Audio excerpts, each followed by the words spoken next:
inviting me to speak to you on this Holocaust Memorial Day. Well, it's almost still within the week, and the actual day was on Friday, so we're not far out.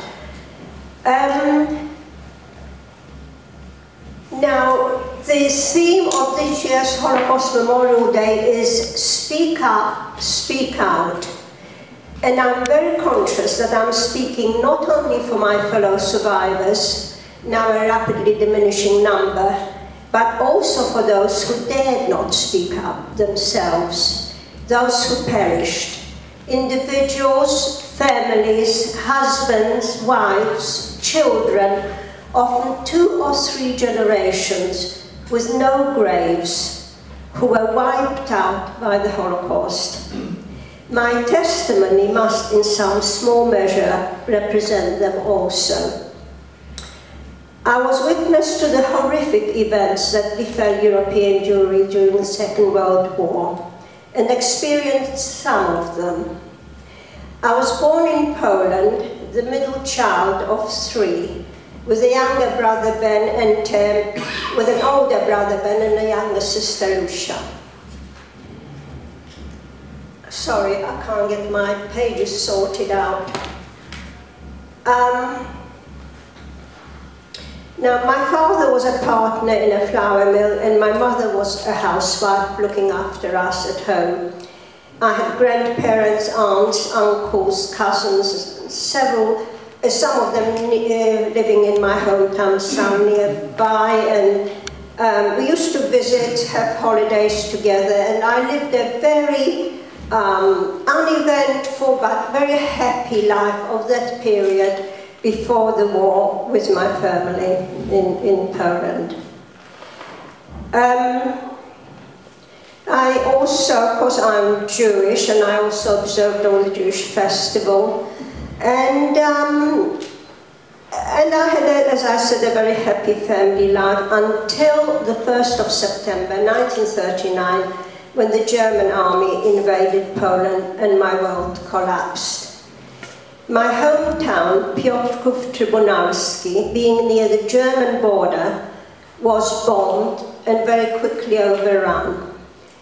It was the first town in Poland to have a ghetto. At the beginning of November, all the Jews were removed from their homes and herded into a small area of the town, where conditions became very overcrowded, and malnutrition and inadequate sanitary conditions caused much illness and many epidemics, which in turn caused thousands of deaths.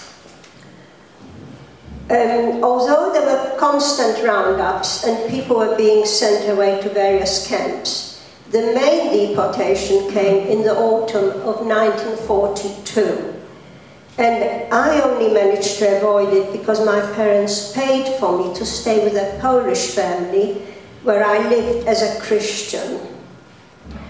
What came to be called the Big Ghetto was liquidated, and the remaining inhabitants, mainly those with work permits, were confined to a much smaller area.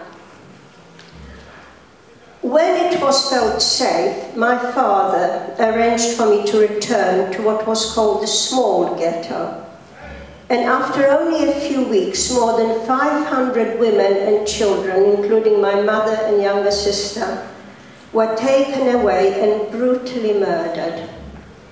My aunt Irene Helfgott, whose husband was shot, was deported to a labor camp, and I was left to look after my cousin Anne, her 5-year-old daughter. Then there was the final selection. Those with work permits were sent to 2 local labor camps. Everyone else was deported and the ghetto was liquidated. My father and brother were allocated to a local plywood factory, where through an unbelievable stroke of luck, I also managed to go, together with my cousin Anne. So at the age of 12, I was a slave labourer.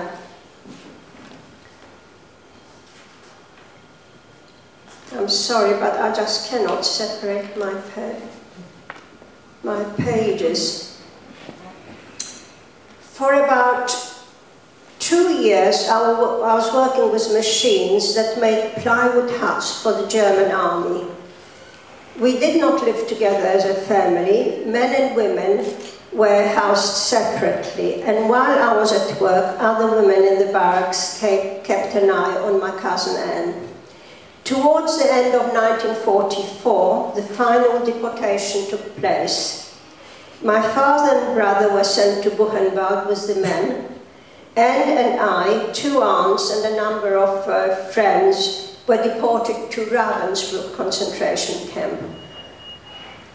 Altogether, throughout the war, conditions were constantly deteriorating, and at times we felt that they could not get any worse. However, we managed to retain our hope, nevertheless. But when we arrived in Ravensbrück, we felt that we would not survive. We had to queue up, and all our details were recorded. Then we had to undress. Everything was taken from us. Our heads were shaved. We went through cold communal showers and were given the concentration camp uniform, which consisted of a thin striped skirt, jacket, and a pair of clogs. When we emerged at the other end, we could not even recognize one another. We looked all exactly the same. Our personalities, our very souls had been taken from us. And at that moment, we lost hope. One of my aunts, Franja Klein, died within a few days. And my best friend, Pema Blachman, died soon after that. People were just giving up. But little did we know what was to come. In February 1945, as the Russian army was approaching, we were marched into cattle trucks again. At the end of the journey, we found ourselves in Bergen-Belsen. When we arrived, the place was so overcrowded that we were put up in a large tent on bare ground. And this in midwinter, with temperatures well below freezing. Next morning, we entered the main camp, and the scene that faced us defies description. It was like something out of hell. There was a kind of smog and smell, and skeletal figures walking around like zombies. People would just collapse and die as one was talking to them. There were dead bodies everywhere, and large piles of twisted, decaying corpses. Typhus and epidemics of other diseases were raging. Food was almost non-existent. We were allocated to a hut, but the accommodation was so overcrowded that a hut which should have held about 80 could contain as many as several hundred. Then, quite by chance, I heard that there was a children's hut somewhere in the camp, and I set out to find it with Anne together. We were interviewed by 2 people in charge, Dr. Bimka and Sister Luba, and although at first they would not accept us because they too were overcrowded, with some persistence I managed to get my cousin and myself admitted. The children were mostly Dutch, but there were also other nationalities.